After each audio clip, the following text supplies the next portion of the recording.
اور ہمارے بندے ایوب کو یاد کرو جب انہوں نے اپنے رب کو پکارا اور کہا کہ شیطان نے مجھ کو ایذا اور تکلیف دے رکھی ہے. ہم نے کہا کہ زمین پر لات مارو، دیکھو یہ چشمہ نکل آیا، نہانے کو ٹھنڈا پانی اور پینے کو بھی. اور ہم نے ان کو اہل و عیال اور ان کے ساتھ اتنے ہی اور بخشے. یہ ہماری طرف سے رحمت اور عقل والوں کے لیے نصیحت تھی. اور ہم نے کہا اپنے ہاتھ میں تنکوں کا ایک مٹھا لو، پھر اس سے مار لو اور قسم نہ توڑو.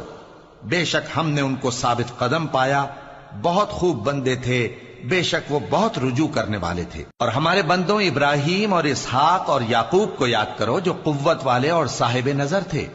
ہم نے ان کو ایک صفت خاص آخرت کے گھر کی یاد سے ممتاز کیا تھا، اور وہ ہمارے نزدیک منتخب اور خوبی والوں میں سے تھے. اور اسماعیل اور الیسع اور ذوالکفل کو یاد کرو، اور یہ سب بھی خوبی والوں میں سے تھے. یہ نصیحت ہے اور پرہیزگاروں کے لیے تو عمدہ ٹھکانہ ہے، ہمیشہ رہنے کے باغ جن کے دروازے ان کے لیے کھلے ہوں گے، ان میں تکیے لگائے بیٹھے ہوں گے، اور کھانے پینے کے لیے بہت سے میوے اور مشروبات منگاتے رہیں گے. اور ان کے پاس نیچی نگاہ رکھنے والی اور ہم عمر حوریں ہوں گی. یہ وہ چیزیں ہیں جن کا حساب کے دن کے لیے تم سے وعدہ کیا جاتا تھا. یہ ہمارا رزق ہے جو کبھی ختم نہیں ہوگا. یہ نعمتیں تو فرمانبرداروں کے لیے ہیں، اور سرکشوں کے لیے برا ٹھکانہ ہے، یعنی دوزخ جس میں وہ داخل ہوں گے، اور وہ بری آرامگاہ ہے. یہ کھولتا ہوا گرم پانی اور پیپ ہے، اب اس کے مزے چکھیں. اور اسی طرح کے اور بہت سے عذاب ہوں گے. یہ ایک فوج ہے جو تمہارے ساتھ گھستی چلی آ رہی ہے، ان کو خوشامدید نہ کہا جائے.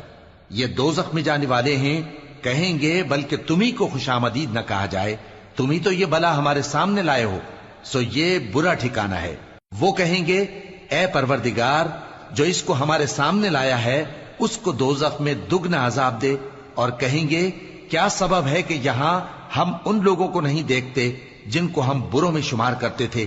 کیا ہم نے ان سے ٹھٹھا کیا ہے یا ہماری آنکھیں ان کی طرف سے پھر گئی ہیں؟ بے شک یہ اہل دوزخ کا جھگڑنا برحق ہے.